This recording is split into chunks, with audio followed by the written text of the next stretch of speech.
Good morning. Welcome, Madam Secretary. Welcome to each of you. This is a public hearing of the Benghazi Select Committee. Just a couple of quick administrative matters before we start, Madam Secretary. There are predetermined breaks, but I want to make it absolutely clear we can take a break for any reason or for no reason. If you or anyone would just simply alert me, then we will take a break, and it can be for any reason or for no reason. To our guests, we are happy to have you here. The witness deserves to hear the questions, and the members deserve to hear the answers. So proper decorum must be observed at all times. No reaction to questions or answers. No disruptions. Some committees take an incremental approach to decorum. I do not. This is your one and only notice. Madam Secretary, the ranking member and I will give opening statements, and then you will be recognized for your opening statement, and then after that, the members will alternate from one side to the other. And because you have already been sworn, we will go straight to your opening. So I will now recognize myself and then recognize Mr. Cummings and then you, Madam Secretary. Chris Stevens, Sean Smith, Glenn Doherty, and Tyrone Woods served this country with courage and with honor. And they were killed under circumstances that most of us could never imagine. Terrorists pour through the front gate of an American facility, attacking people and property with machine guns, mortars, and fire. It is important that we remember how these four men died. It is equally important that we remember how these four men lived and why. They were more than four images on a television screen. They were husbands and fathers and sons and brothers and family and friends. They were Americans who believed in service and sacrifice. Many people speak wistfully of a better world, but do little about it. These four went out and actually tried to make it better, and it cost them their lives. So we know what they gave us. What do we owe them? Justice for those that killed them. We owe their families our everlasting gratitude, respect. We owe them and each other the truth. The truth about why we were in Libya. The truth about what we were doing in Libya. The truth about the escalating violence in Libya before we were attacked and these four men were killed. The truth about requests for additional security. The truth about requests for additional personnel. The truth about requests for additional equipment. The truth about where and why our military was positioned as it was on the anniversary of 9/11. The truth about what was happening and being discussed in Washington while our people were under attack. The truth about what led to the attacks, and the truth about what our government told the American people after the attacks. Why were there so many requests for more security personnel and equipment, and why were those requests denied in Washington? Why did the State Department, compound and facility, not even come close to meeting proper security specifications? What policies were we pursuing in Libya that required a physical presence in spite of the escalating violence? Who in Washington was aware of the escalating violence? What precautions, if any, were taken on the anniversary of 9/11? What happened in Washington after the first attack, and what was our response to that attack? What did the military do or not do? What did our leaders in Washington do or not do, and when? Why was the American public given such divergent accounts of what caused these attacks? And why is it so hard to get information from the very government these four men represented, served, and sacrificed for? Even after an accountability review board and a half dozen congressional investigations, these and other questions still lingered. And these questions lingered because previous investigations were not thorough. These questions lingered because those previous investigations were narrow in scope and either incapable or unwilling to access the facts and evidence necessary to answer all relevant questions. So the House of Representatives, including some Democrats, I hasten to add, asked this committee to write the final definitive accounting of what happened in Benghazi. This committee is the first committee to review more than 50,000 pages of documents because we insisted that they be produced. This committee is the first committee to demand access to more eyewitnesses because serious investigations talk to as many eyewitnesses as possible. This committee is the first committee to thoroughly and individually interview scores of other witnesses, many of them for the first time. This committee is the first committee to review thousands of pages of documents from top State Department personnel. This committee is the first committee to demand access to relevant documents from the CIA, the FBI, the Department of Defense, and even the White House. This committee is the first committee to demand access to the emails to and from Ambassador Chris Stevens. How could an investigation possibly be considered serious without reviewing the emails of the person most knowledgeable about Libya?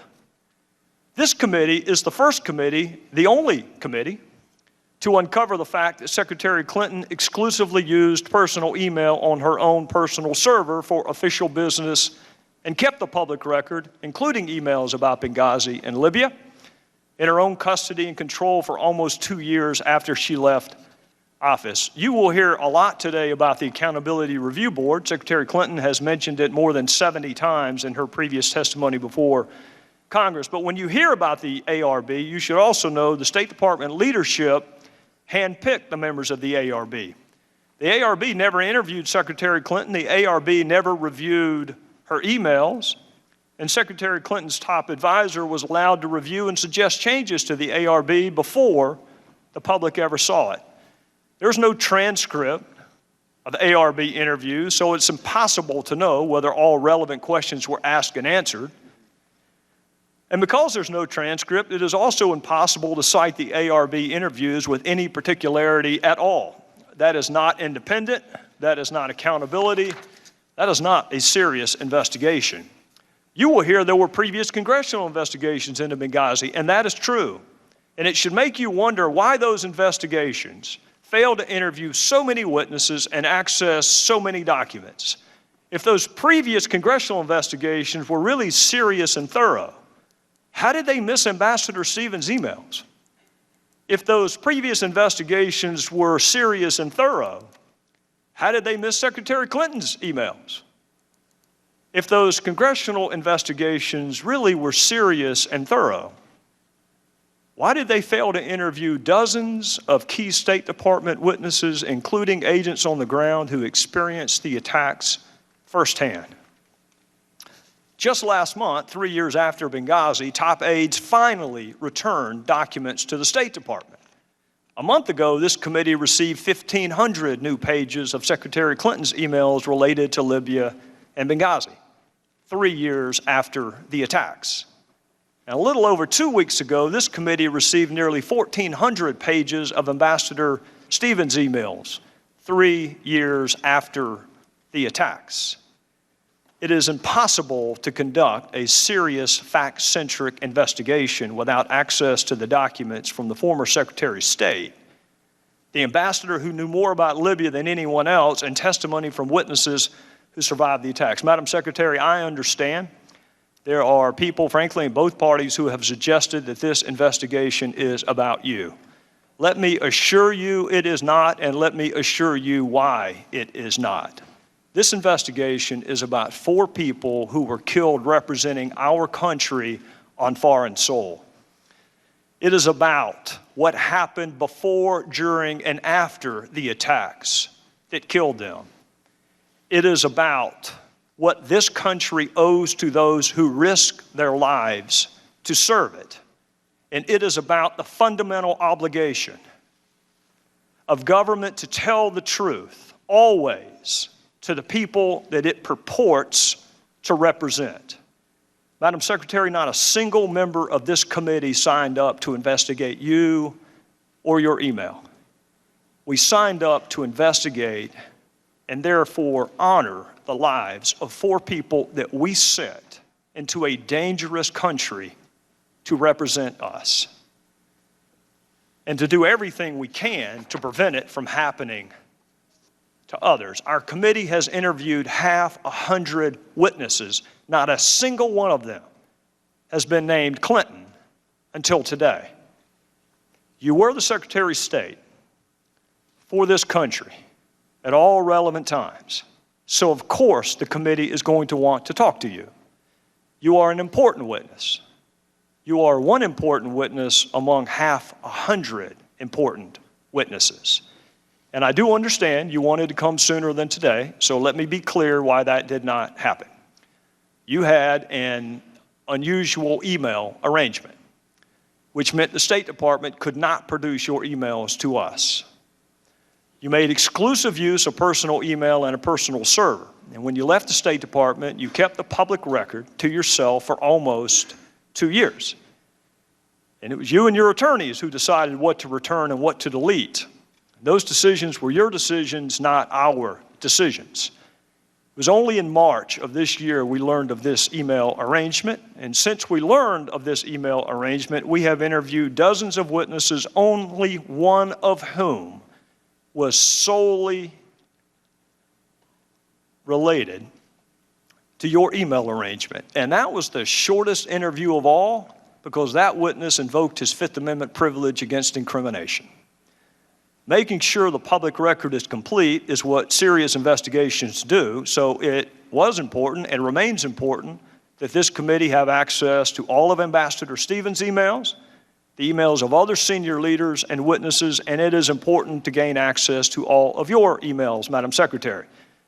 Your emails are no less or no more important than the emails of anyone else. It just took us a little bit longer to get them, and it garnered a little more attention in the process.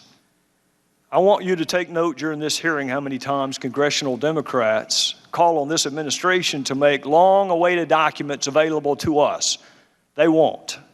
Take note of how many witnesses congressional Democrats ask us to schedule for interview. They won't. We would be much closer to finding out what happened and writing the final definitive report if Democrats on this committee had helped us just a little bit pursue the facts. But if the Democrats on this committee had their way, dozens of witnesses never would have been interviewed. Your public record would still be private. Thousands of documents never would have been accessed. And we wouldn't have the emails of our own ambassador. That may be smart politics, but it is a lousy way to run a serious investigation. There are certain characteristics that make our country unique in the annals of history. We are the greatest experiment in self-governance the world has ever known. And part of that self-governance comes self-scrutiny, even of the highest officials.